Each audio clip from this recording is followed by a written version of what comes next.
Les presento a Adolfo Enríquez. Hola. ¿Me conocían? Adolfo, coach, famoso coach de la academia.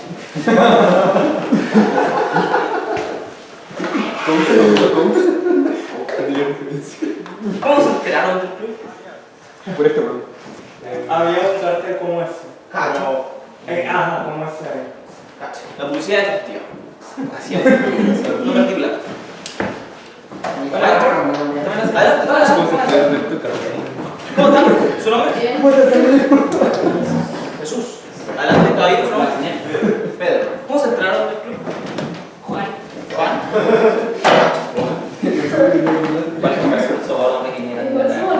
Les digo al tiro que por cada persona que diga que vino por esa ficha me pagan una comisión, así que... Sí que hacía uno. Yo no había leído. Ah, ya. Estamos está grabado eso. Algo para. Pero me dijeron que no. Ay, cámara. Ya. El tema de la sesión de hoy es, como dice en la ficha, ¿las matemáticas son un invento o un descubrimiento? Una pregunta milenaria, creo que lleva mucho tiempo sin resolverse, o resolviéndose de manera parcial. ¿Han pensado alguna vez en eso? ¿Se han cuestionado eso alguna vez? ¿Se han cuestionado la vida? Porque acá en matemática, todos hemos cuestionado la vida.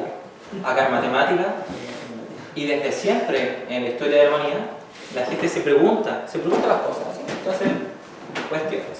Por ejemplo, una cosa que siempre la gente se ha empezado a cuestionar es si es que hay algo que sea verdad. ¿Hay algo que uno verdaderamente puede decir que es verdad? ¿Qué cosa es verdad? ¿Hay algo que sea verdad? ¿Qué cosa? Seguro, completamente seguro. Sin ninguna duda que es verdad. Vean. Que todos son hijos de alguien. Todos son hijos de alguien. Mira. Todas las personas. Sí. Sí, entonces había otra persona que, sí, entonces yo puedo seguir recursivamente a una persona primordial. ¿Y esa persona de quién es hijo? Entonces ya podemos seguir e irnos por dos caminos. Ahora, hoy en día son todos hijos de alguien. Son todos hijos de alguien. De personas vivientes. Hoy. Ya llegó. ¿Qué? Entonces uno siempre duda. Entonces las personas siempre han tenido este bichito por dentro que los llama a la búsqueda de la verdad, o alguna verdad absoluta. Porque yo siempre puedo seguir haciendo preguntas de ese estilo. Entonces yo podría pensar, o me creó Dios, o me desciendo de algún ancestro universal con algún primate, pero este primate también desciende de otros primates y así con la cadena evolutiva, hasta que yo verdaderamente después puedo decir que esos caldos de cultivos eran alguien, todos descendimos de alguien, ese caldo de cultivo era un alguien, tenía conciencia. ¿Quién soy yo? ¿Quién es Marcelito? Y me voy haciendo esa clase de preguntas. Yo soy más seguro que usted. Seguro. ¿Estáis seguros de eso? ¿Es verdad? Unicidad del yo. ¿Qué muestra unicidad del yo? Me di ¿Quién cuenta. es el hermano Bernardo? Ya. Entonces, hay algunos filósofos que también se cuestionado esto. No sé si conocen a un filósofo francés. Ya. ¿En quién crees que está pensando? René Descartes. Mira. Oiga, están llamando de casa. Perfecto. Entonces, si viene preparado, en verdad, a esto le pasé toda la exposición de hoy. Sí. Siempre que quiera salir de un apuro, le voy a decir. Hola, ¿cuál es su nombre? Bienvenida. Estamos conversando acerca de la verdad. Y ahora acabamos de empezar a hablar sobre René Descartes. René Descartes era un filósofo francés, ¿cierto? Era súper rudo, así, tenía un bigotito y un gorro de estos franceses. Y él se cuestionaba, ¿sí? Era súper... dudaba mucho de todas las cosas. Él dudaba sobre todo de sus sentidos. Él decía, ¿cómo yo puedo estar seguro de que Ferrat está aquí y no es un producto de mi imaginación, de yo que lo extraño tanto desde este tiempo que no me ha venido a ver? ¿Cómo puedo estar seguro de que él está acá? ¿Cómo estoy seguro que no son mis sentidos que me engañan? Porque incluso dentro de un sueño yo puedo acercarme así y tocarlo y podría ser mi imaginación y despierto así el otro día y me deprimo. ¿Ya? ¿Podría mis sentidos engañarme? Entonces dudo de mis sentidos y Descartes dice, para encontrar una de las verdades principales, lo que vamos a hacer es lo siguiente. Voy a desechar todas las cosas que yo creo, desecho todo y pienso, ¿cuál es la única cosa de la cual no puedo dudar? Me dijo, bueno, no estoy seguro de muchas cosas. Estoy seguro de que alguien, algo, no sé bien, que se está cuestionando lo que yo estoy pensando ahora mismo. Entonces, ese alguien es yo. Entonces, yo pienso, entonces alguien piensa, entonces si hay alguien que está pensando, ese alguien existe. Entonces, yo pienso, luego existo. Quid cogito, ergo sum. ¿Sí? Esa es su famosa frase. Y a partir de eso, él usó eso como piedra fundacional para empezar a decir otras verdades, a partir de esa verdad primordial, e ir llenando cosas en su canasta de verdades. Y sin echar ninguna verdad podrida, sin echar ninguna falsa verdad dentro de su cajón de verdades, para construir verdadero conocimiento, decía. ¿Ya? Una de las cosas que él echó dentro de su cajón eran las matemáticas. Y las matemáticas son, sobre todas las cosas, verdad. ¿Ya?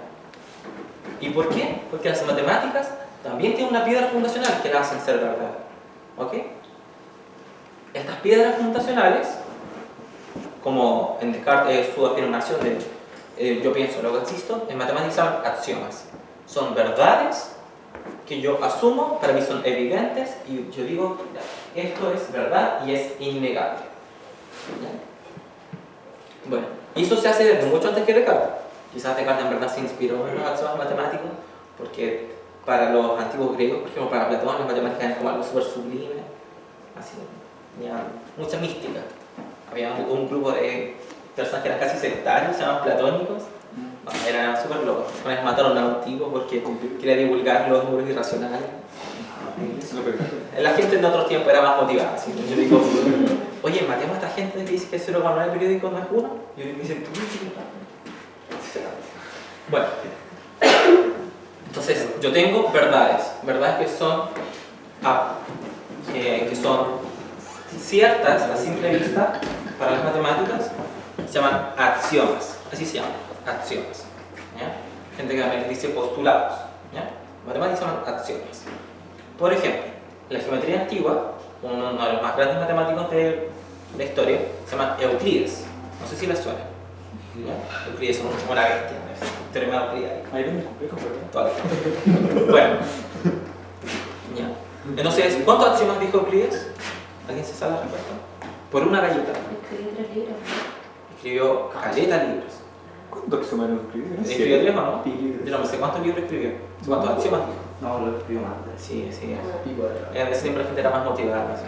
¿Sí? Lo terrible es que después de ese libro se queda en la Biblioteca de Alejandría, que es un gran repositorio de conocimiento en el mundo antiguo que se quemó.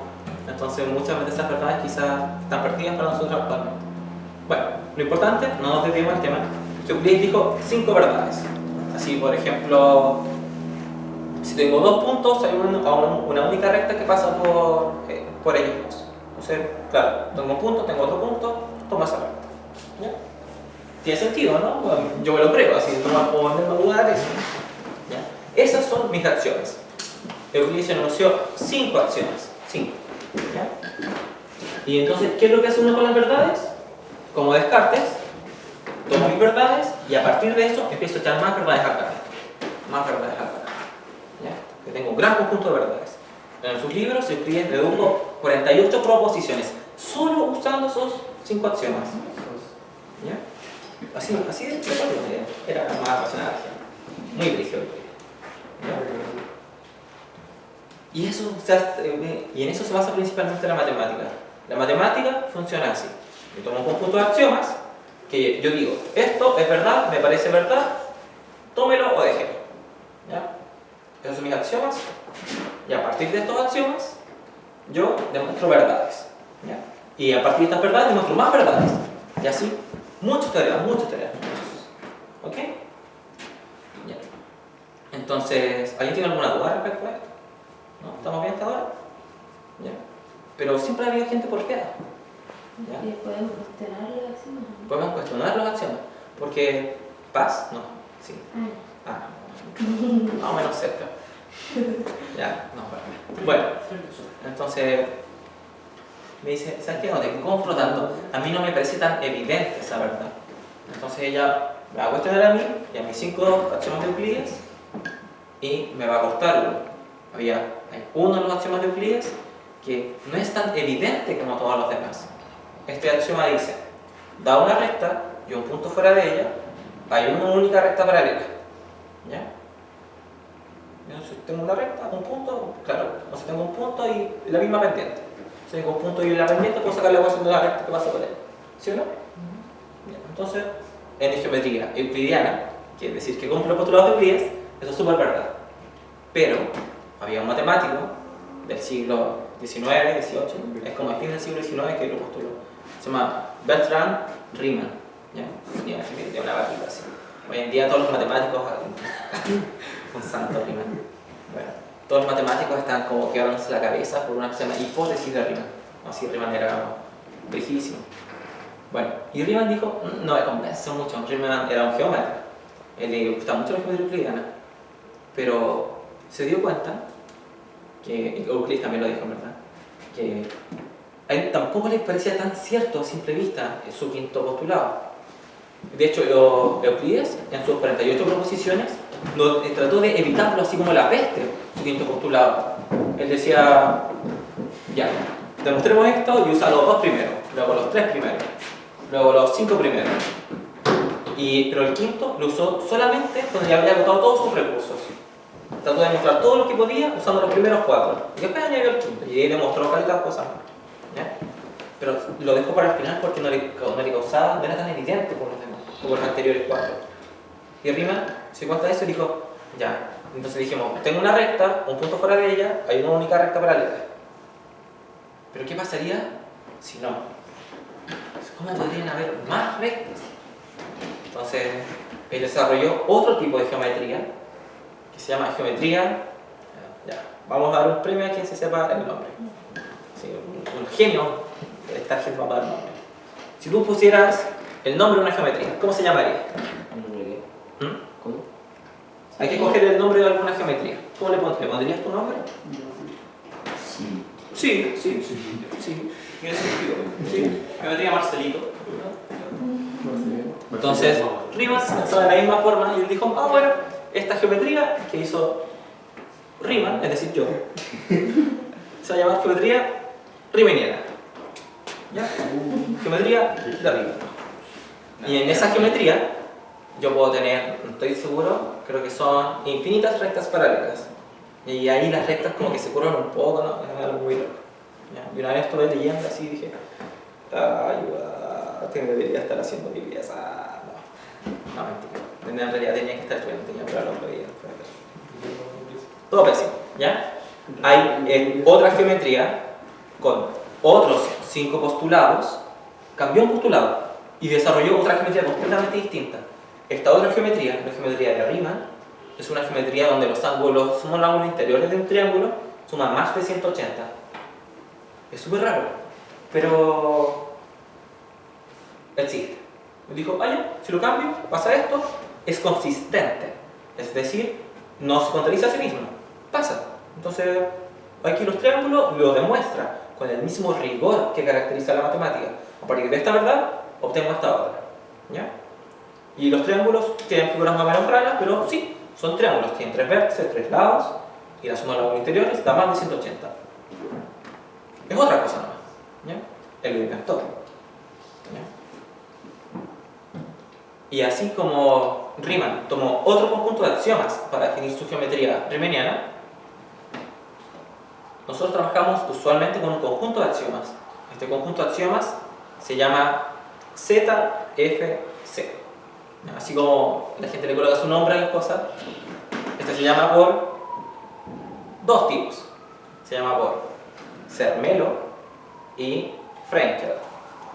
Y el C es porque es solamente otro axioma, se llama axioma de elección. Sí, Zermelo, Frenkel, Choice.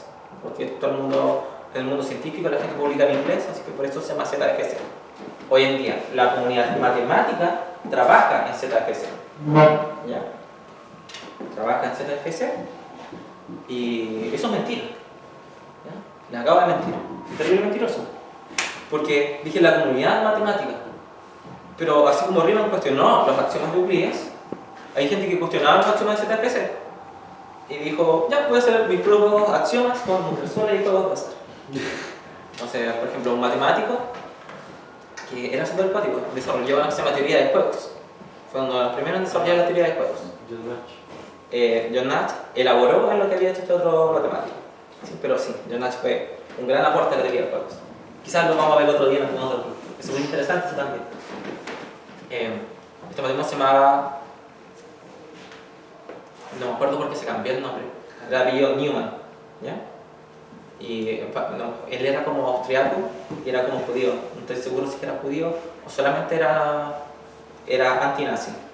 Así que era en la época de la Segunda Guerra Mundial, así que se escapó, no, se escapó, fue a Estados Unidos, ahí participó en el proyecto Manhattan, desarrollando la bomba atómica y fue uno de los principales líderes así como el proyecto. Sí, era súper pálido Newman. Y Newman, rudo que era él, dijo, ya, voy a desarrollar mi propio conjunto de axiomas. Y se hizo su propio conjunto de axiomas, con el cual se desarrollaban verdades. Y Zermelo, Frankel y gente que considera verdadero el axioma de elección, trabajó con su otro conjunto de axiomas y desarrollan matemáticas que es prácticamente equivalente. ¿Sí? Difieren en, creo que como un par de cosas más que nada. ¿No? Pero es verdad. La matemática dice, si esto es verdad, esto otro es verdad. Ahí uno escoge el que la acomode. ¿Ya? Bueno, entonces por esto, como la matemática es simplemente tomar un conjunto de verdades y ver qué es lo que pasa con este conjunto, otro conjunto de verdades, yo digo que la matemática se inventa, porque depende del conjunto de axiomas que yo me quiera tomar. ¿Ya? Entonces, la matemática es un invento. No sé cómo estamos con el tiempo, cuánto tiempo llevamos, pero es 2 minutos. no sé qué significa eso. ¿Me han pasado 2 minutos? Relativo. Depende del conjunto de axiomas. Aprendió un 7. ¿Ya? Y bueno, la gente inventa matemáticas en su vida cotidiana, no solo en la elección de los axiomas, sino ¿han sabido de algún descubrimiento matemático? ¿Alguno que les suene? ¿Algún problema que se haya demostrado últimamente?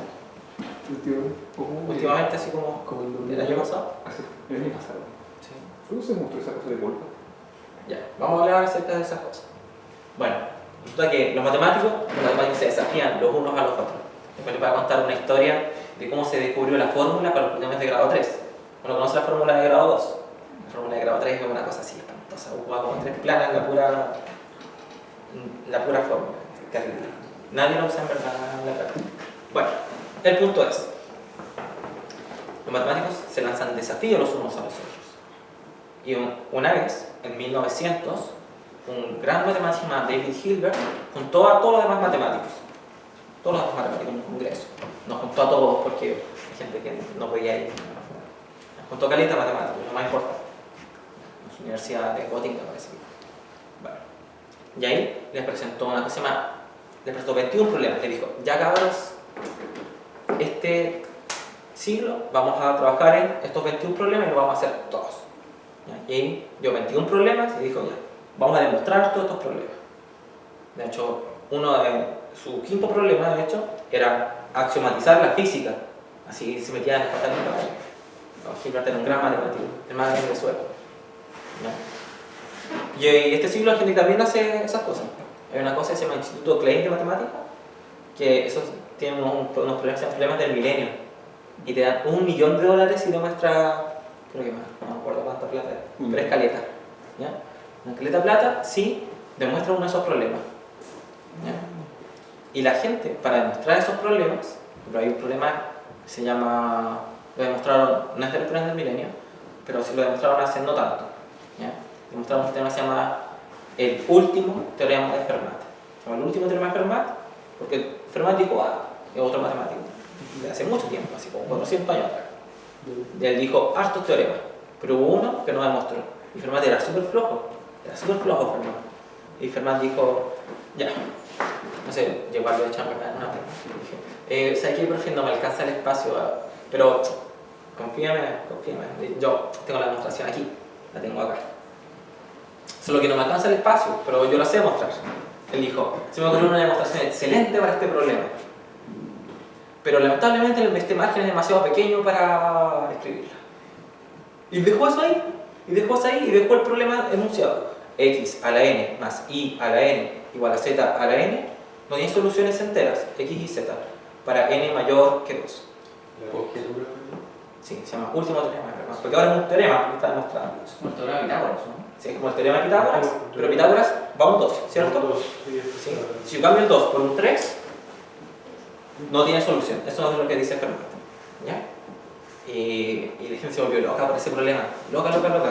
De hecho, le fueron a allanar la casa a Fermat porque ¿dónde tiene esa demostración que dijo? ¿Ya? No, y cuando los papás en su tiempo siempre trataban de demostrarla. Y no podían. Porque tuvieron que desarrollar matemática nueva, avanzar en matemática, inventar matemática completamente nueva para demostrar ese teorema. Un matemático inglés, se llamaba Andrew Wiles, inventó una rama de la matemática para poder atacar ese problema. Le dijo, tengo esto en mente, voy a inventar aquí mis propias definiciones. Yo defino, una hoja ligera es tal cosa. Eso lo voy a inventar, las hojas ligeras son otras cosas. ¿Ya? Y otra definición. Y con esa definición tengo un teorema. Y con ese teorema trato de ir avanzando pedacito a pasito hasta que demostró otro teorema más grande. Y con ese teorema más grande demostró el último teorema de Fermat. Así, 400 años de trabajo entre todos los matemáticos. Y no solamente todos los matemáticos, sino también había gente así como nada que ver que trataba de demostrar eso. De hecho, siempre hay como personas que llegan con demostraciones falsas de teoremas. Una vez un tipo quiso cambiar pi y quiso dejarlo en 3,2. Esa es otra historia. Tenemos hartas historias para contar. Sigue, Steintum. No creo que era física. Sí. Y le llevaron al Congreso, ¿no? Bueno, el punto es, yo invento matemática nueva con un propósito. Mi propósito es demostrar ese teorema que podría parecer abstracto. No tiene por qué tener relación con la vida real. La matemática son axiomas y con estos axiomas deduzco axiomas que yo considero verdad y si esto es verdad, esto también. Eso me dice la matemática. No sé cuánto tiempo me queda. ¿Estamos bien? ¿O si un par de cosas más? Un par de cosas más. Vamos a hablar una cosita. Bueno, y así como Wiles quiso demostrar eso, hoy en día hay ramas de matemáticos. Matemáticos que trabajan en una noción matemática pura, entre comillas, pero que se llama matemática aplicada. Ya. La matemática pura es que ellos dicen, ya, yo quiero resolver matemática porque me gusta la matemática, me da lo mismo si se aplica al mundo real o no. Porque la matemática sí se aplica al mundo real. ¿Ya? No debería, ¿por qué? Porque son verdades, implica verdad, pero se aplica. ¿Ya? Yo no tengo idea por qué. Quizás a Marcelito les vaya a hablar de eso. Pero los matemáticos aplicados trabajan en ese sentido. La matemática pura desarrolla matemática solo por el gusto de estudiar matemática. ¿Ya? Investigan estructuras y teoremas nuevos y áreas nuevas de la matemática solamente para demostrar resultados de la matemática. Por ejemplo, en Francia, una que se llama Évariste Galois, trabajando, demostró una cosa y desarrolló una teoría nueva. Él inventó una teoría de grupos. ¿Sí? Sentó las bases de la teoría de grupos, teoría de cuerpos. Y bueno, ahí vienen cómo se llama después esa teoría. Sí, la inventó Galois, se llama teoría de Galois. ¿Ya? Pero Galois se murió, así que él no le puso el nombre, le pusieron en honor a Galois. ¿Ya? Se murió. Sí, pero otra historia para gritar. Entonces, quiero saber ahora, ¿qué les parece? ¿Usted cree que la matemática se inventa? ¿Sí? ¿Tiene sentido esto? ¿O estoy hablando pura? O sea, cabeza de pescado. Por eso.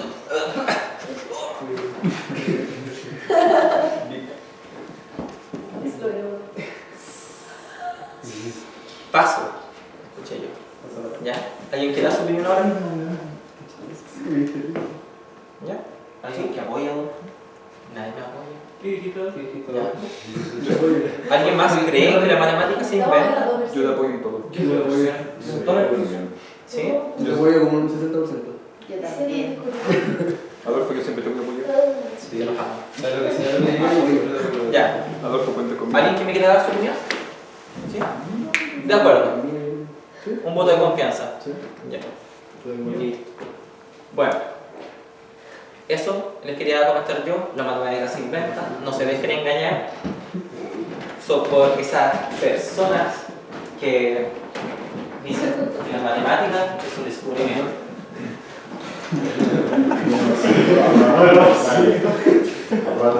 Bueno chicos, fue un placer, nos vemos en un mes más. Váyanse. Vaya, ahora como esperaba aquí la señorita, Jesús, viene a la contraparte. Que no lo podemos dejar así como dice Adolfo. Yo no le creo a Adolfo, yo dudo de Adolfo. Voy a tratar entonces de convencerlos de otra verdad, de una verdad distinta a la de Adolfo. Ya, vamos a darle un poquito de matemática, solo un pelito, ¿ya? Consideremos el siguiente número. 1. El número 1, ponlo por eso. Es bonito. Le voy a sumar 1 partido en 1. Oye, permiso, Toma una mesita y colócala por ahí. O sea, Les presento a la familia de Adolfo. y es mi mamá. ¿Ya? Luego a este 1 le vamos a volver a sumar 1 partido en 1. Y le vamos a volver a sumar 1 partido en 1. Y le vamos a volver a sumar 1 partido en 1. Y así infinitamente. Eso es una fracción continua infinita. ¿Sí? Y este número, como tal, tiene un valor. No les voy a mostrar cómo calcular el valor, ya para ejercicio propio, para el que quiera calcularlo. Pero esto es exactamente 1 más raíz de 5 medios. Wow. Es un resultado igual fuerte. Como de números bonitos, puros 1, pasamos a un raíz de 5. Bastante extraño, ¿no? Les cuento que ese número es bien especial. Ese número, ¿alguien sabe cómo se llama? ¿Cómo se llama? Se llama phi, ¿no? Se representa con la letra griega phi. Algunos lo dibujan así, otros lo dibujan así. Bueno, el propósito de esto para nosotros va a ser phi. Y ese número es bien especial. Ese número se llama el número áureo. El número áureo, bueno, se dice áureo porque está presente en muchas cosas, tanto de la naturaleza como visuales. Consideren esto. Yo mido, no sé, ¿cuánto mido yo? 1,65 de medir. Si yo tomo mi estatura completa, y esto vale para todos ustedes, no para mí solamente, incluso para ella.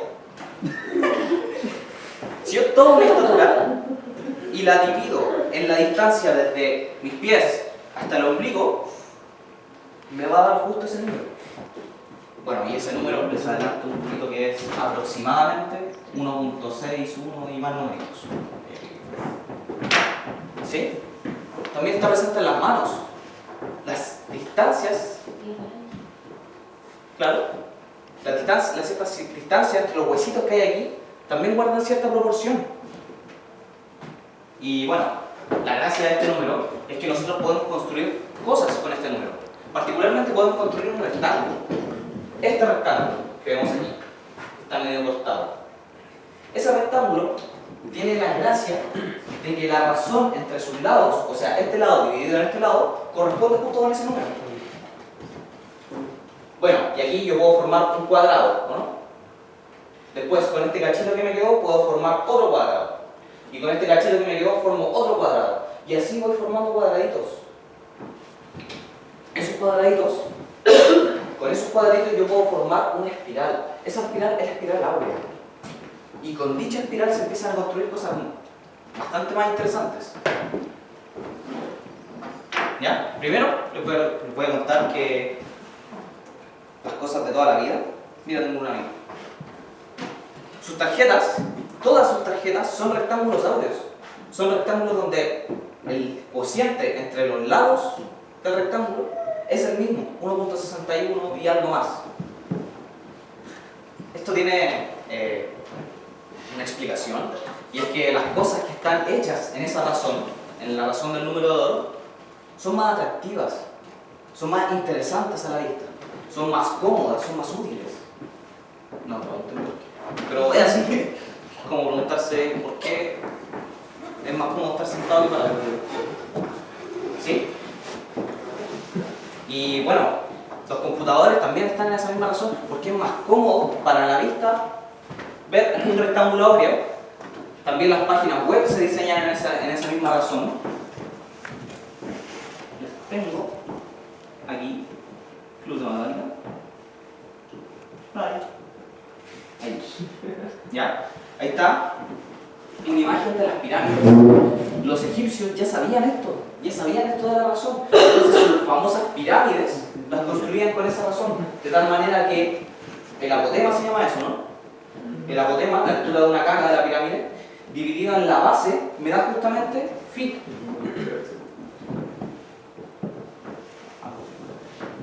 Los griegos también sabían eso. Sus templos los construían en rectángulos áureos, de tal manera que los rectangulitos, todas las figuritas que se formaban aquí, eran precisamente rectángulos áureos. Y bueno, eso no es solo cultura humana, no es solo cosa de civilizaciones, también está presente en la naturaleza.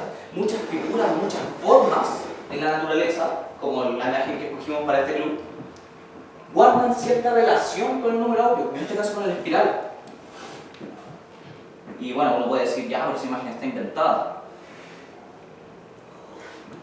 ¿Eso está inventado? Las galaxias también siguen esa cierta razón. Y no solo las galaxias. Un temporal.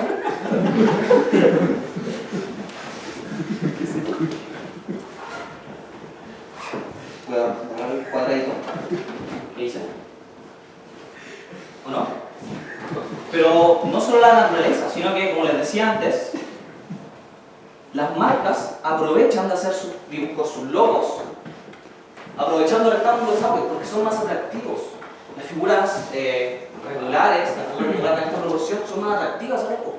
Entonces yo veo el pájaro de Twitter y lo veo bonito. A lo mejor si hubiera sido hecho en lote por mí, a lo mejor hubiera quedado horrible, asqueroso, nadie lo ve.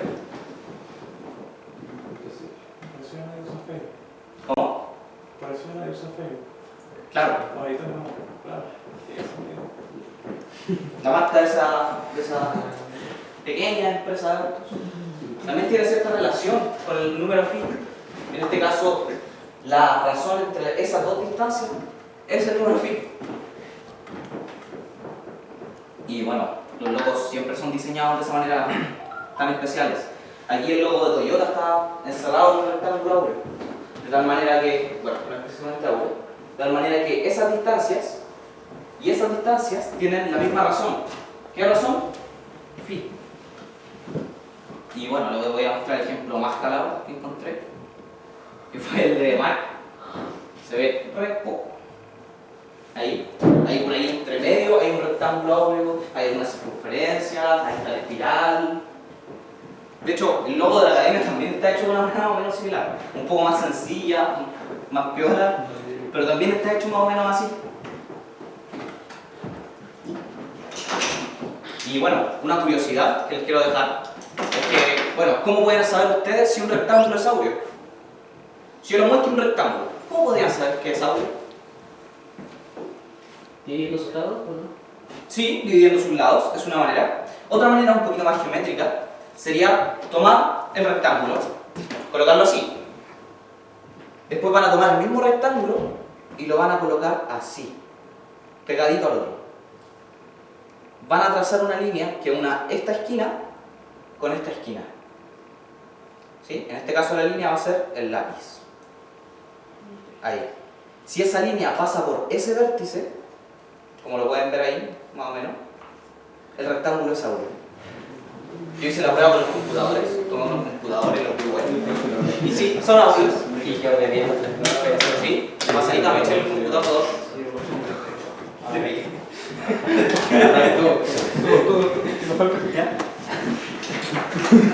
Dejemos eso de stand-by por ahora. Les quiero hablar de otra cosa. Vamos a seguir viendo un poquito de matemática. ¿Saben lo que es una sucesión? Una sucesión, muchachos, es una lista de números reales. Por ejemplo, la sucesión de los números pares. 2, 4, 6, 8, 10. ¿Qué otra sucesión podemos decir? Ahora, Podría ser la asociación de los números primos. la asociación de los números primos. ¿Cuáles son los números primos? Ahí tendría los números 2, 3, 5, 7. ¿Alguno? Pero no más primo. Ya. Tratemos de inventar una sucesión. Una sucesión que va a partir con el número 1 y el número 1. Porque yo quiero, porque yo la escojo. Adelante, Martín. Pase. El siguiente número de la sucesión va a ser un 2. Y cada número siguiente va a ser la suma de los dos anteriores. 3, 5, 1 más 2, 3. 2 más 3, 5. 3 más 5, 8. 5 más 8, 13. 8 más 13, 21. 21 más 13, y así.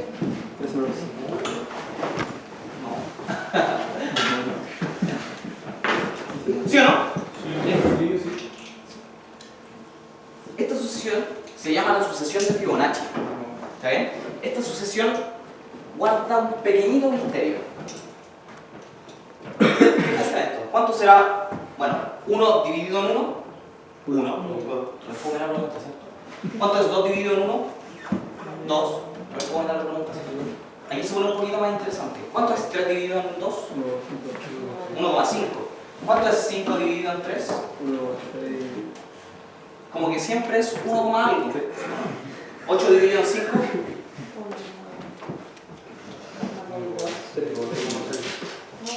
Pasa, muchachos, que cuando ustedes tomen números muy grandes, bueno, no tan grandes, por aquí ya va a empezar a pasar, un número de la sucesión dividido en el anterior, adivinen qué va a dar.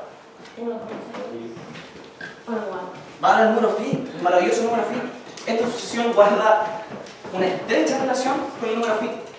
De hecho, nosotros podemos colocar un cuadrado de lado 1, al ladito vamos a colocar otro cuadrado de lado 1, al ladito vamos a colocar un cuadrado de lado 2, al ladito uno de lado 3, después uno de lado 5, cuando sean cuadrados, ¿sí? Y así, y esa espiral se va a asemejar mucho a la espiral áurea. Va a ser casi idéntica, no va a ser la misma, pero va a ser casi idéntica. ¿Sí? Ese es el primer misterio de esta sucesión. Consideremos ahora un problema. ¿Lo puedes enterezar? Sí, lo puedes enterezar un poquito. Un matemático por ahí en no sé qué año dijo, ya, yo quiero estudiar cómo se comportan las abejas. Pero no cualquier comportamiento de las abejas. Yo quiero ver cómo es el árbol genealógico de las abejas. Entonces tengo dos reglas. Primero, tengo machos y hembras, ¿cierto? Tengo zánganos y tengo abejas hembras. Las hembras nacen de un huevo fecundado, o sea que necesitan de un padre y una madre, por así decirlo. Los zánganos, en cambio, nacen de huevos no fecundados, o sea que solo tienen madre, no tienen padre. Partamos de una abeja hembra. ¿Qué letra le gusta? M de mujer, ¿cierto? M van a ser las abejas hembras. Abejas hembras. Y Z van a ser los zánganos. ¿Sí? Entonces, una abeja hembra, dijimos que salía de un macho y una hembra, ¿o no?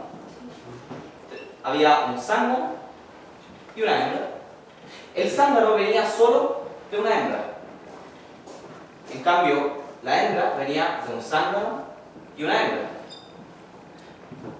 La hembra venía de otro zángano y otra hembra. Este zángano venía solo de una hembra. Y este venía de un zángano y una hembra. Vamos a hacer esto una vez más. Tranquilo. El zángano, ¿de dónde venía? De una hembra. La hembra.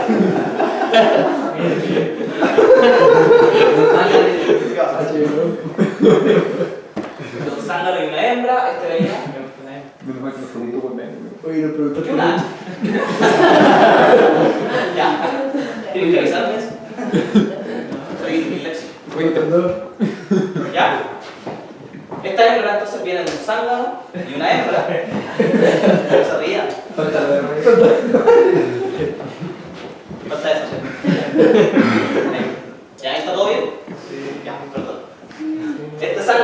de una hembra, y esta hembra venía de un zángano y una hembra. Ahí. En la primera línea, por así decirlo, que escribimos, había una hembra, ¿cierto? Y había 0 zánganos. Aquí había una hembra y un zángano. Aquí había 2 hembras y un zángano. Aquí había 3 hembras y 2 zánganos. Aquí había 5 hembras y aquí 3 zánganos. ¿Cuántas hembras va a haber en la siguiente generación? 8. ¿Y cuántos zánganos? 5. O sea que la sucesión de Fibonacci, un objeto absolutamente matemático, está modelando el comportamiento del árbol genealógico de las abejas. Podríamos decir incluso que el cociente en una población de abejas, ¿cierto? En el árbol genealógico de una población de abejas, el cociente entre las hembras y los machos se va a aproximar al número phi, ¿o no? Podríamos decir además que el cociente entre la cantidad total de abejas y las hembras también es phi, ¿o no? Porque aquí hay una abeja, acá hay 2, acá hay 3, acá hay 5, ahí hay 8. ¿Se dan cuenta? Un objeto absolutamente matemático está modelando un comportamiento de la naturaleza, al igual que pasaba con el espiral áureo. ¿Sí? ¿Sí? Pasemos con otro ejemplo. Dejemos las abejas de lado por un momento. ¿Alguien también quiso estudiar cómo se comportaba la población de conejos? ¿Ya? Entonces, para estudiar la población de los conejos, necesitamos unas cuantas reglas. En un principio, va a haber una pareja de conejos.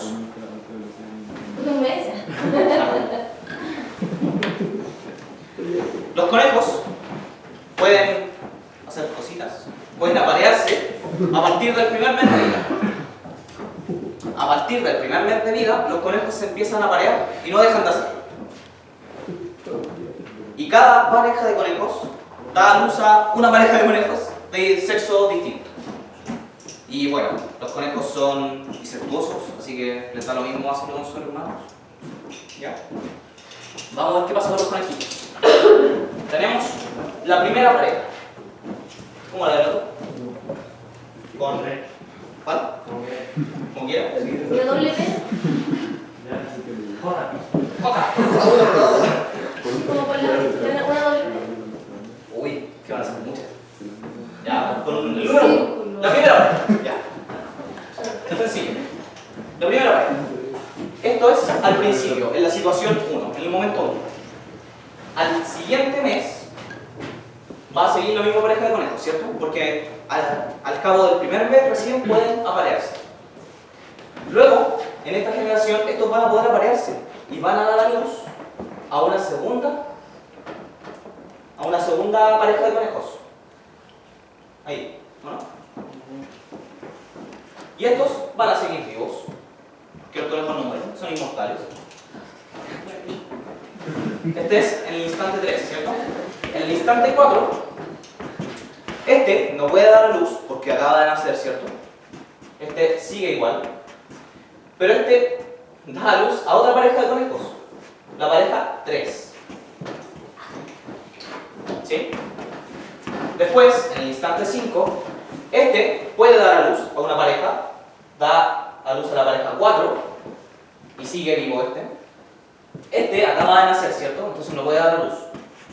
Este puede volver a dar a luz a la pareja 5, ¿no? Y este sigue vivo. Vamos una vez más. Este acaba de nacer, sigue igual. Este puede volver a dar a luz a la pareja 6 y sigue igual. Este ya pasó un mes de su vida, así que puede dar a luz a la pareja 7 y sigue igual. Este puede volver a dar a luz a la pareja 8 y sigue igual. Y este, como acaba de nacer, sigue igual. Entonces, en el primer mes hay un conejo. En el siguiente, perdón, hay una pareja de conejos. En el siguiente, sigue habiendo una pareja de conejos. Después hay 2. Después hay 3. después hay 5, después hay 8. ¿Cuántos puede haber después? 13. ¿Y después? 21. Y después 34. ¿Se dan cuenta? Es picadísimo, es bastante interesante. Y estas cosas se dieron cuenta los matemáticos investigando, solo observando. Como dijo, voy a ver qué pasa con los conejos. Y, salió este número, salió esta secuencia. Interesante. Entonces, nos podríamos empezar a preguntar, ¿realmente nosotros inventamos la matemática? ¿O es solo un lenguaje que utilizamos? ¿O es solo una herramienta que utilizamos para describir al mundo?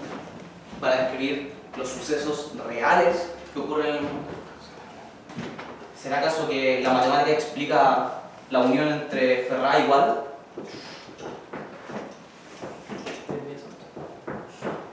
Y no es el único ejemplo, muchachos. Tratemos de inventar algo. Tratemos de hacer un invento. ¿Qué es lo primero que se le ocurre inventar? Una comida extraña. Una comida extraña, ¿ya? Puede ser, sí. Pero algo más matemático. Matemática.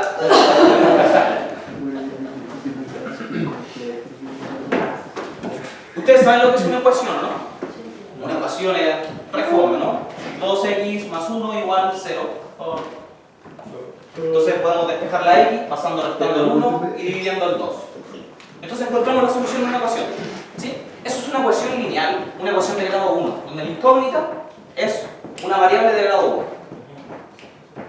Cuando nosotros vamos como en segundo medio, tercero medio, estamos empezando a prepararnos para la PSU, en la carrera PESI, empezamos a ver ecuaciones cuadráticas, ecuaciones un poquito más interesantes, en donde la incógnita está elevado a 2. Una ecuación sencilla podría ser x cuadrado igual 4. ¿Qué números al cuadrado me dan 4? El 2 y el menos 2. Ahí están las soluciones. X igual 2, x igual menos 2. ¿Sí? Bueno, hay ecuaciones que tienen soluciones un poquito más raras. Por ejemplo, esta ecuación. Las soluciones de esta ecuación son x igual 1 menos raíz de 5 partido en 2 y x igual 1 más raíz de 5 partido en 2. Y hay ecuaciones que son aún más raras, que de hecho no tienen soluciones reales. X cuadrado más 1 igual 0. Esto implica inmediatamente que x cuadrado tiene que ser menos 1. Ahora preguntémonos, ¿qué número al cuadrado me da menos 1? Ahí, fuera. ¿Qué número real al cuadrado me da menos 1? Si el número fuera positivo, tendríamos más por más, ¿no? ¿Será posible que me dé negativo? Medio raro. Si el número fuera negativo, tenemos menos por menos, más. ¿Será posible que me dé negativo? Si el número fuera 0, tenemos que ser al cuadrado 0. Para los números reales, muchachos, no hay absolutamente ninguna posibilidad de que eso tenga sentido.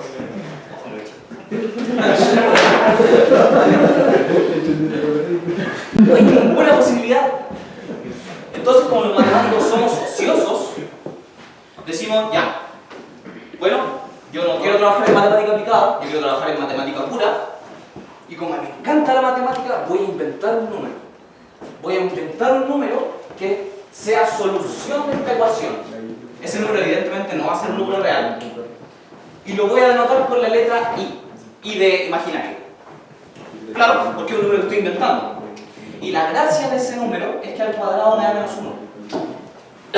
Esta es la definición inicial, muchachos, el puntapié inicial que nosotros damos para estudiar números complejos. Estudiar un número de la forma A más BI, con A y B reales, bla, bla, bla. Y nosotros desarrollamos toda una teoría, en el colegio nos enseñan a sumarlos, a multiplicarlos, a dividirlos, a sacar inversos, a ver la estructura que tienen. Pero ese número no existe, lo inventamos. ¿Estamos inventando matemáticas? De hecho, es curioso, pero los números complejos son el marco teórico que se usa después para estudiar campos eléctricos. Los campos eléctricos, hay un campo eléctrico, se modelan mediante números complejos. Entonces, ¿nosotros realmente inventamos ese número? ¿O simplemente nos dimos cuenta de que podíamos usarlo? Y no es el único ejemplo. Otro ejemplo se da con lo que hablaba Adolfo, con la geometría euclidiana. Euclides dijo, ya, tengo mis 5 postulados, mis 5 axiomas. Y Riemann dijo, no, pero ¿qué pasa si el quinto es mentira? ¿Estáis vendiendo puras falacias tú? Entonces dijo, voy a sacarlo. Y voy a crear otra geometría totalmente nueva, totalmente distinta, que satisfaga todos los primeros axiomas de Euclides, los primeros 4, excepto el último, el quinto. El quinto lo voy a cambiar.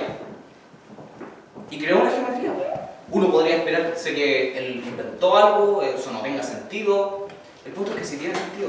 Esa fue la geometría que después Einstein ocupó para hacer su teoría de relatividad general. Entonces, ¿realmente inventó una geometría? ¿O solo dio el puntapié inicial para descubrir algo que había más allá? No sé si recuerdan que hace breves segundos, y por segundos me refiero a media hora, quizás más, yo le estuve hablando sobre un matemático francés llamado Évariste Galois, y que él había desarrollado una teoría matemática, teoría de grupos, teoría de cuerpos, teoría de Galois, para inventando matemática.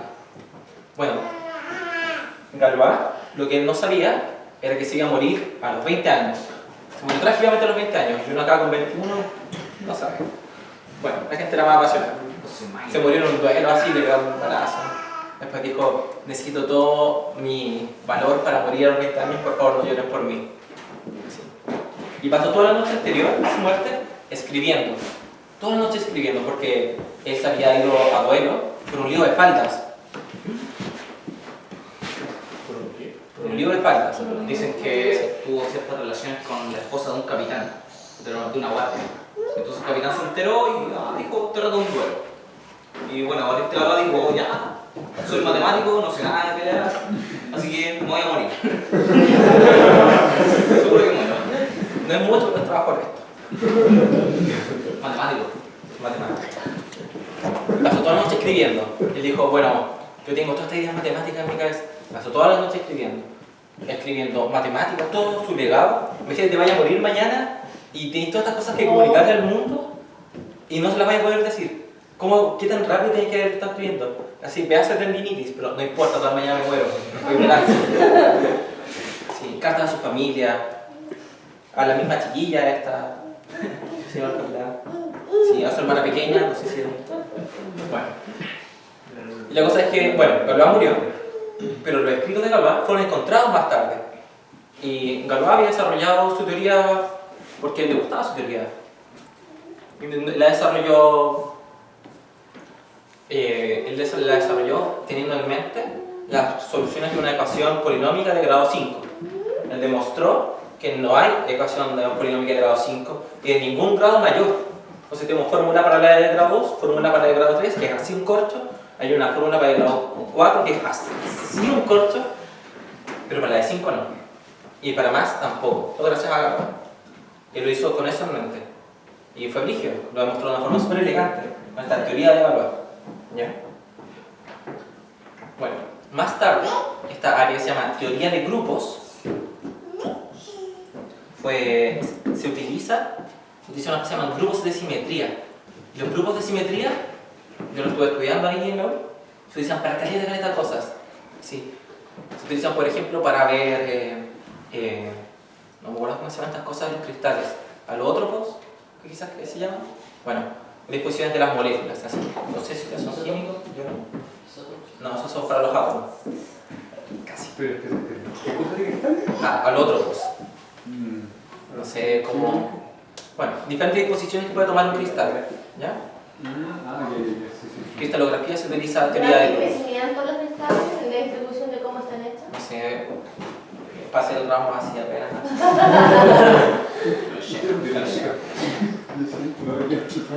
Bueno, y los físicos muchas veces les pasa que cuando están desarrollando su física usan herramientas matemáticas y de repente hacen un descubrimiento nuevo.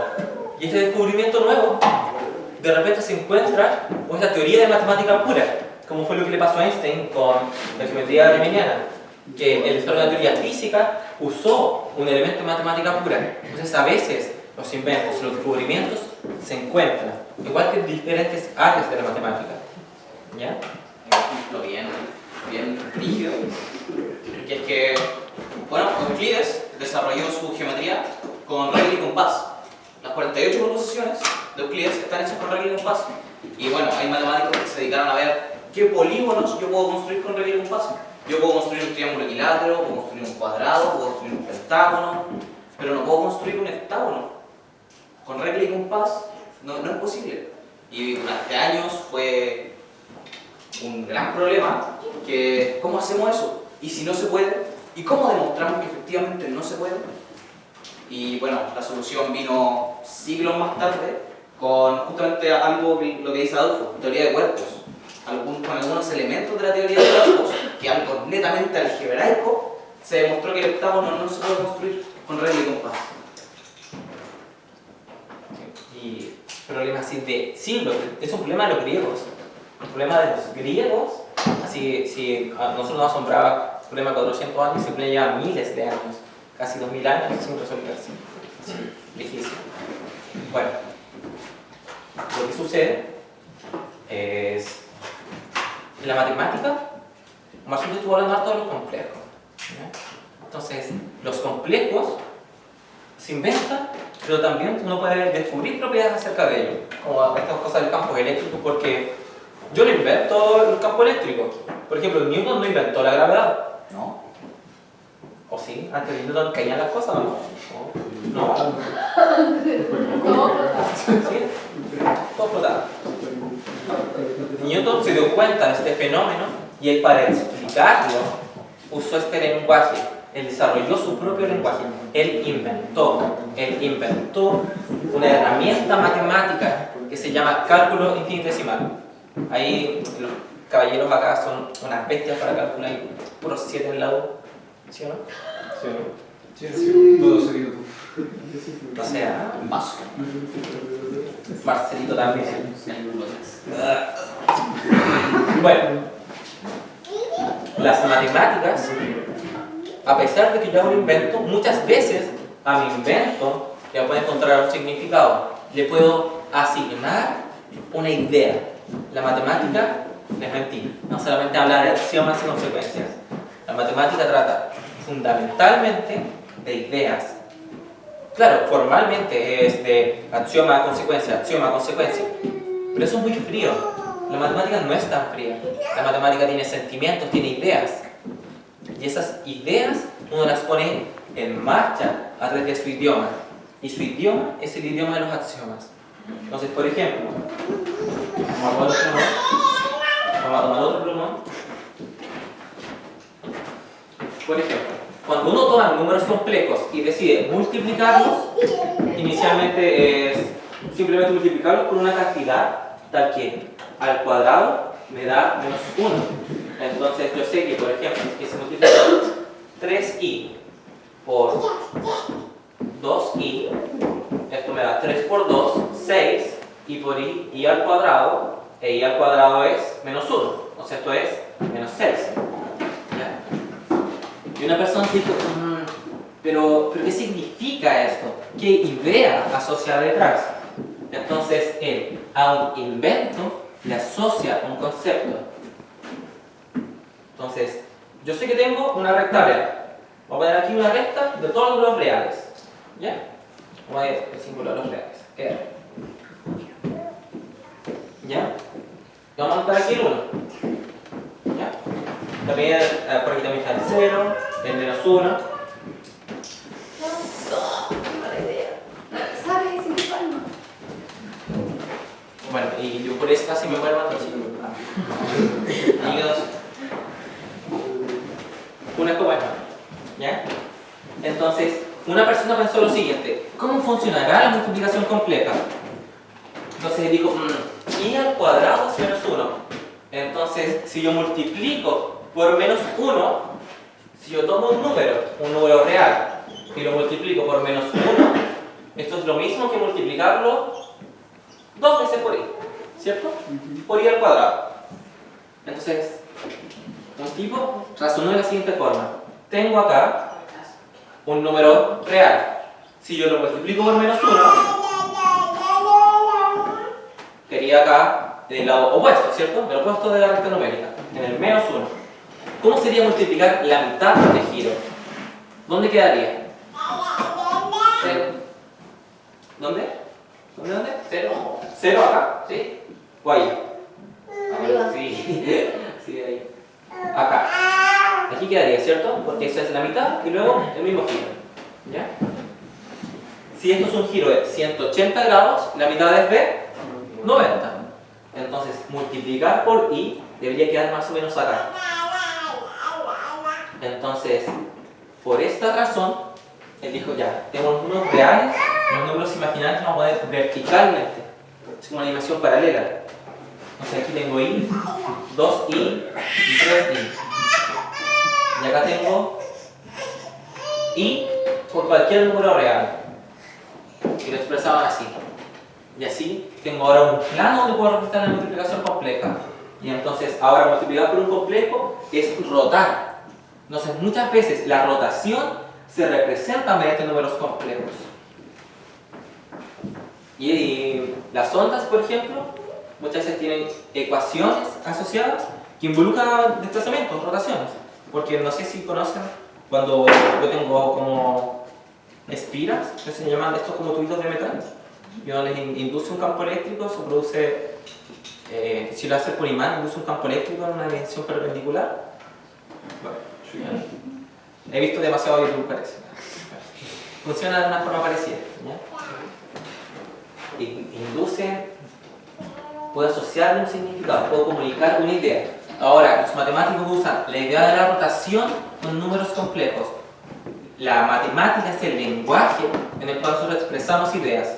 Cuando yo hago una demostración, yo pienso, tengo dos conceptos, ¿cómo se relacionan entre sí? ¿Ya? Eso es verdaderamente hacer matemática. Y sí, está fundamentada. La matemática es verdad. La matemática es verdad y por eso la matemática es el fundamento de todas las demás ciencias. La física no utiliza la matemática porque, no solo porque los matemáticos sean personas exitosas y bellas, sobre todo los expositores, sino porque las matemáticas son verdad y porque ellos necesitan un fundamento sólido para sus teorías. Y su fundamento sólido les sirve este lenguaje para explicar el mundo real. Pero la matemática no es una ciencia que se observa, es una ciencia que se deduce. Y sí, es verdad que yo invento axiomas, pero no invento axiomas solo porque sí. Bueno, hay gente que sí, pero la mayoría de las personas no. La mayoría de las personas que trabajan en matemática inventa, pero inventa con un sentido. Toma una idea y la traduce a su lenguaje matemático. La traduce al idioma de las matemáticas. Entonces, por ejemplo, cuando estamos trabajando un problema MCU, yo comunico, por ejemplo, es un clásico, ya doy por firmado que va a salir uno de estos en la PCU. Va a salir uno de estos problemas.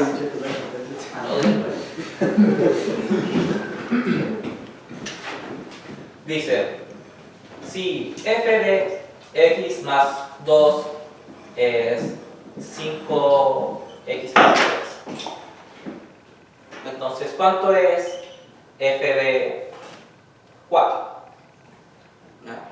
¿Cómo se hace eso? No sé, ¿alguien que haya sacado un puntaje nacional por acá? No sé. Ya. ¿Cucharita? Marcelino. Entonces, bueno, la matemática comunica ideas, ¿ya? Entonces, acá, ¿qué es lo que yo quiero? Yo siempre pregunto así, ¿qué es lo que yo quiero? Tengo aquí un problema, quiero conocer f de 4. Esta es mi misión, conocer f de 4. El problema no me acompaña mucho, pero esta es mi idea. ¿Cuánto quiero conocer f de 4? Entonces, puedo preguntarle a la función, yo puedo hablar con la matemática. Yo le hago preguntas y la matemática me responde en su propio idioma. Igual que la cucharita, ella habla en su propio idioma. Solo tengo que aprender a escuchar. Entonces le pregunto, argumentos de la función, ¿cuánto debo evaluar, cuánto debo reemplazar en x para que me dé f de 4? Le hablo a la función. Y la función me responde, la función me dice, mira, ¿sabéis qué? Despejo la ecuación, uso el lenguaje matemático, despejo la ecuación, reemplazo 2 restando, x igual a 2.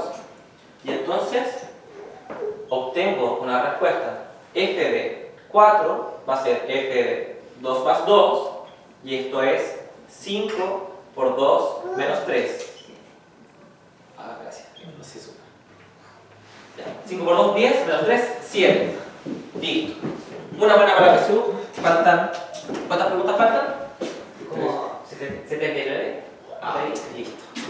¿Sí? Exactamente. 79 preguntas. Más. ¿Ya?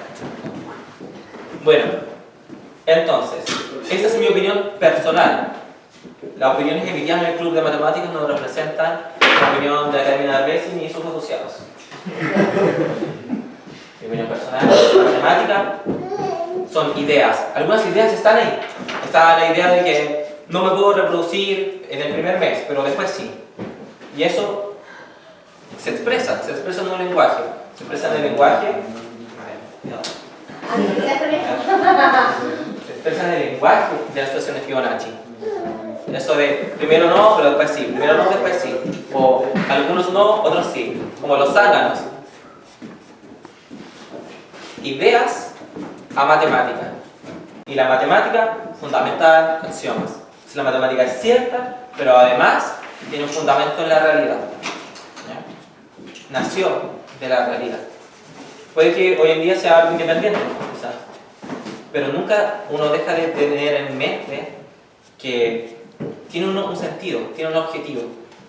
Solamente hace falta aprender a hablar. ¿Ya? Muchachos, en la última parte del club queríamos hablar con ustedes, que ustedes conversaran, que ustedes participaran, preguntarles qué piensan ustedes, qué creen ustedes. ¿El Adolfo los convenció de que las matemáticas son inventadas? ¿O alguien sigue creyendo que son inventadas? ¿O yo los convencí de que la matemática se descubre? ¿O siguen pensando que la matemática se descubre? Quien quiera hablar, quien quiera expresar su opinión, su pensamiento, es bienvenido. Señor Martín.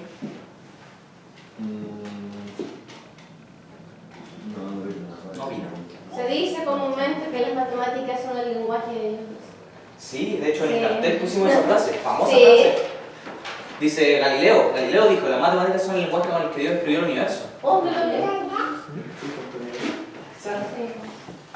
Y se comprendiese y no sé si existe algún paralelo de tanto que se teme a las matemáticas como se teme a Dios. Si pudiese comprender a las matemáticas, enseñarle a los niños hablar matemáticas a chicos y poder introducirlos a unas matemáticas amables y cercanas, que no se vean como algo solamente teórico y que tal, sino que realmente se puede mostrar físicamente y hacerlo sentir así De hecho, desde la esa primera infancia, sería fantástico. es nuestra principal motivación para hacer el club con Adolfo. Queremos acercar la matemática a la gente de manera amigable.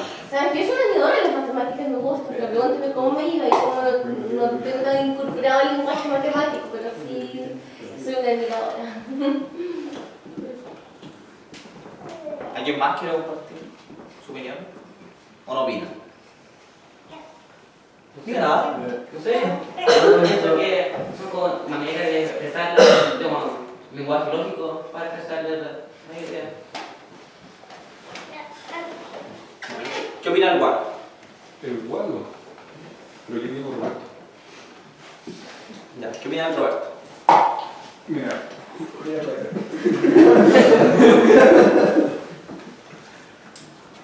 Yo opino que las matemáticas se inventan. A ver, ¿por qué? De verdad yo pienso, si las descubro a través de una experiencia, de una vivencia, de una observación. Y yo no sé qué tanto me puedo fiar de eso. Pero si las invento en mi cabeza, de una idea, de algo que no tiene lugar físico. Bueno, Descartes decía que las matemáticas viven en el mundo de las ideas. Por eso, algo así. Entonces, como que las matemáticas... Ah, será Platón. Platón. Bueno, Platón dijo, no, editen eso. Mucha filosofía. Bueno, Platón decía, vamos a cortar esa parte. ¿Ya queréis repetir? Entonces eso, porque si defino las matemáticas a partir de lo que descubro, no son como tan sueltas. Pero si las defino como una invención de mi cabeza, está en mi cabeza, así como se círculo perfecto está mi cabeza. Entonces sería una invención que quizás tenga una relación con la naturaleza o con lo que digo, pero no tiene su origen ahí. ¿Será posible que muchas culturas alrededor de todo el mundo, en distintas épocas, que no tuvieron conexión entre sí, hayan inventado lo mismo? Sí. Justo. Sí. ¿Cierto? Pero, o sea, considerando que el Pi, por ejemplo, no está solo presente en cosas como de la Tierra, sino como en todo el universo, puede ser que con la creación del la creación del universo se vaya generando como este patrón en todas las cosas que se vayan creando con él, no solo relacionado solo el número, para ver cómo es, cuánto vale. A mí se me ocurren dos cosas que se me vienen rápidamente. La primera es la flor de la vida, más que la conoce, ¿cierto? Sí. La flor de la vida en el libro de Drummond, los 27, me lo he escuchado, cuentan que antiguos pueblos originarios como los maoríes o otros que estaban en otra parte del mundo estaban realmente conectados por meditación y que como para hacer la flor de la vida o para hacer otras cosas más matemáticas se conectaban de esa manera. Que no es casualidad que uno le inventaba una parte y el otro le inventaba otra, realmente había conexión. Una conexión un poco más sublime, pero sí la había. Y la otra cosa es que justamente como por eso yo fui a un taller para aprender a hacer las flores de la vida concursadas y para hacerlas nos hacían medir falanges de nuestros dedos así para tener la proporción para hacerlas, porque también está en nosotros. Ese es mi comentario. Súper bien. Yo, como me crié con ella, yo dije, no le quiero nada a esta mujer. Siempre fue una crianza bastante escéptica, entonces yo aprendí otras cosas. Siempre aprendí. Entonces, para mí, no necesariamente pasa eso de que se conectaban a través, sino que quizás puede ser un simple tema de selección natural. Por ejemplo, no sé si saben, pero el número áureo y la sucesión de Fibonacci no aparece solamente en esas cosas midiendo así una espiral en la cabeza de un loro o en el caparazón de un caracol. Si yo tomo cualquier flor que esté en el patio con pétalos, la cantidad de pétalos que tiene es uno de los números de la sucesión de Fibonacci. La cantidad de semillas que tienen las piñas, así por lado, van haciendo espirales. También hacen números de la sucesión de Fibonacci. En los girasoles, pongo una semilla, luego coloco la otra en un cierto grado de inclinación. Y así se van haciendo los espirales en los girasoles. Y ese ángulo es aquel que maximiza la distancia entre las semillas. Por ejemplo, las hojas en las flores también están dispuestas con cierto ángulo. Un ángulo se llama ángulo áureo, en la proporción del número de oro. Y ese es el ángulo que maximiza la recepción de sol. Maximiza el espacio. ¿Sí? Lo máximo que se va juntas, pero respetando un espacio mínimo. Es lo mejor que se puede adquirir en la naturaleza. No puede ser menos. Porque sencillamente aquellas que tienen otras distribuciones van muriendo a través de las generaciones. Ese es el resultado óptimo de la evolución. Otra cosa, yo leía que las flores que son comestibles tienen siempre 5, 8, así su color. Sí, muchas flores comestibles, decimos. Muchas flores tienen esa cantidad de pétalos, esa cantidad. Aunque yo no me confiaría de eso, porque también se ve flores que no son comestibles, tienen esa cantidad de pétalos y si no se confía de eso puede terminar mal. ¿Ya? Bueno, ¿alguien más? Eso de la creación del universo y la evolución me hizo recordar, hace bastante tiempo yo vi un tema bastante interesante sobre los fractales y cómo la vida evoluciona de una manera que le está predispuesta, bueno, no predispuesta, sino que la vida encuentra la mejor manera para evolucionar, como por ejemplo el cauce de los ríos. Todo eso es un patrón, el cauce de los ríos, el movimiento de los electrones a través de la capa de aire formando rayo, en las ramas de los árboles, incluso nuestro sistema circulatorio, nuestro sistema neurológico, que todo eso tiene como que una formación fractálica. No, nada más, ese pensamiento se me vino a la mente. Sí, ahora que me dijiste eso, me acordé de otro ejemplo. No lo recuerdo bien, estoy casi inventando. Pero una cosa como que ustedes tienen un río, tienen una montaña ahí, tienen el océano ahí, y un río hace una cosa así, ¿o no? Claro. Y pasa que la distancia, la trayectoria del río, dividida en la distancia en línea recta, por así decirlo, es como phi también. Sí, lo leí hace un tiempo. ¿Alguien más? Después de eso, Yo opino que la matemática se lo inventaron, ese es mi punto de vista, porque yo creo que la inventamos para explicar las cosas de la naturaleza y que nos sirven para representar la realidad de una forma más trabajable que la realidad. Como los problemas que tenemos los podemos mostrar de manera matemática, los podemos trabajar y luego los podemos volver a extrapolar a la realidad. Pero quizás son problemas que no podemos trabajar directo en la realidad. Y podemos predecir, y podemos como explicar la realidad desde la matemática, pero no siendo las matemáticas creadas desde la realidad. Muchas gracias. Bueno, ¿cerrado? ¿Y como conclusión? Bueno, como conclusión, esto es un debate abierto. Todavía hay gente que se mata así. se mata. Sí, se muere. De hecho, al final les vamos a hacer llenar una encuesta y si dicen que las matemáticas se inventan, Si es que se descubre. Ya. No sé, les va a llegar. Ojalá que no vea su pasado. ya. Muchachines, ha sido un placer. ¿Qué les pareció? ¿Alguna duda, queja, sugerencia, improperio, pitaco? Todos de verdad. Todos son así. Les vamos a pasar una encuesta, una evaluación de la actividad de extensión. Les pedimos que la llenen con toda sinceridad. No los vamos a juzgar. No los vamos a alegar. Totalmente anónimo. No nos vamos a enojar. Totalmente ya no me puede echar, ¿verdad? ¿Estás feliz? Totalmente ya está bien. ¿Sabes qué? Además, atención, les pedimos que en la parte de atrás de su hojita escriban cómo se enteraron del club.